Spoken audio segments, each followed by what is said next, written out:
धन्यवाद देना चाहेंगे। इस संकट हरण श्री हनुमान सिद्ध मंदिर के प्रांगण में जो 11 दिवसीय नवाहन पाठ चल रहा है, 9 दिवसीय, वो इस कार्यक्रम के संचालक महोदय राजू जी का, कि उन्होंने पुनः मुझे 2 शब्द बोलने की अनुमति दी। अभी एकाएक मन में कुछ विचार आए तो मैंने सोचा कि अपने विचार आप सभी सनातनी भाई बहनों के समझ, गुरुजनों के समझ प्रकट कर दो। अंदर की बात अगर बाहर निकल जाए तो वो अच्छा होता है। जैसे अभी व्यासपीठ से आदरणीय गुरु जी ने भी बोला, सोचा है कि बगल में पाकिस्तान है, बांग्लादेश है, अफगानिस्तान है, इराक और तमाम देश जा हो जाती है। जैसा अभी बांग्लादेश में हुआ कि वहां के राष्ट्रपति को उनके सैनिकों ने, जो उनके दिशा निर्देश पे वो आर्मी की चीफ थी, काम कर रहे थे, उन्होंने उनको आधे घंटे, नहीं तो आपका जीवन खतरे में पड़ जाएगा। आपने कभी सोचा है कि क्या वजह है कि अगर छोटे छोटे देशों में ये चीज हो रहा है तो हमारे देश भारत में क्यों नहीं हो रहा है?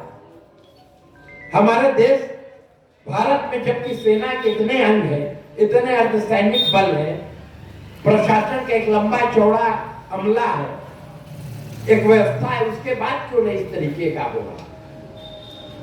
कभी आपने सोचा है?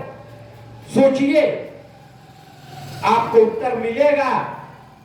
इसलिए नहीं हो रहा है क्योंकि हमारे सेना में, हमारे प्रशासन में, हमारे अर्धसैनिक बलों में ज्यादा संख्या हिंदुओं की है।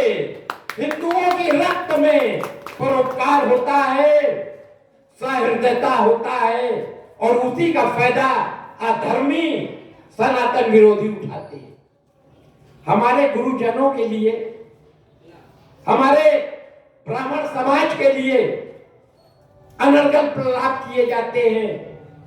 कहा जाता है ये कट्टर हैं, ये हिंदू समाज को, जो हमारी वर्ण व्यवस्था है, जो हिंदुत्व की एक सुंदरता है, उस पर टीका टिप्पणी करते हैं। कभी आपने सोचा है कि हिंदू समाज का किसी भी वर्ण का कोई व्यक्ति अगर जाता है और पंडित जी को पौलंगी कर देता है तो वो हृदय से आशीर्वाद देते हैं। अगर हम कोई गलती भी करते हैं, जाने अनजाने हमसे कोई अधर्म भी हो जाता है, तो हमारे उस अधर्म कृत का विनाश करने के लिए पंडित जी, हमारे गुरुजन, जो यथासंभव कर्मकांड होता है वो करते हैं। तो ये हिंदुत्व की सुंदरता है।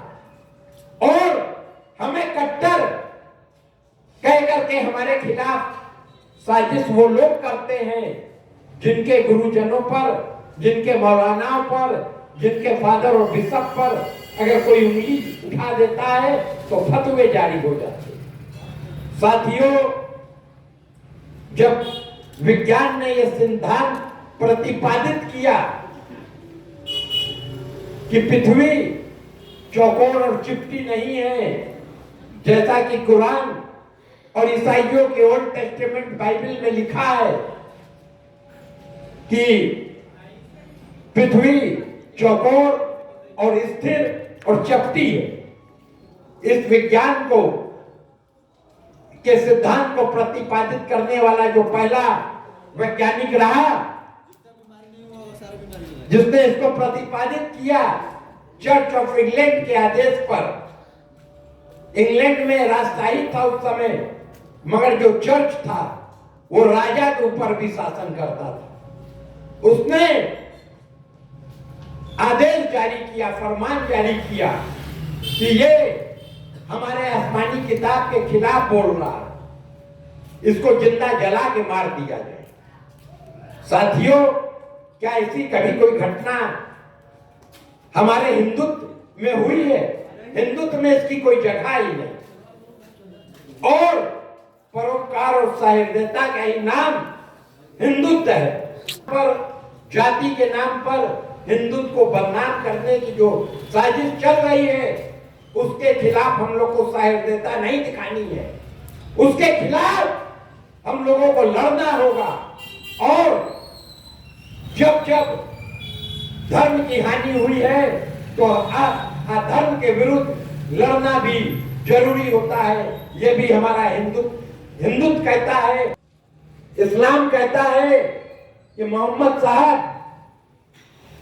ईश्वर के मैसेंजर थे, संदेशवाहक थे।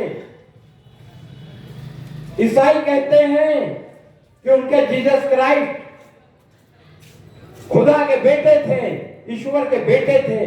पर हमारा सनातन ही एक ऐसा धर्म है कि सीना ठोक करके योगेश्वर भगवान श्री कृष्ण ने कहा कि मैं ही भगवान हूं, मैं भी प्रभु हूं, मेरे से ही सारा ब्रह्मांड संचालित हो रहा है। तो हमें गर्व होना चाहिए कि हम हिंदू हैं। गर्व से बोलो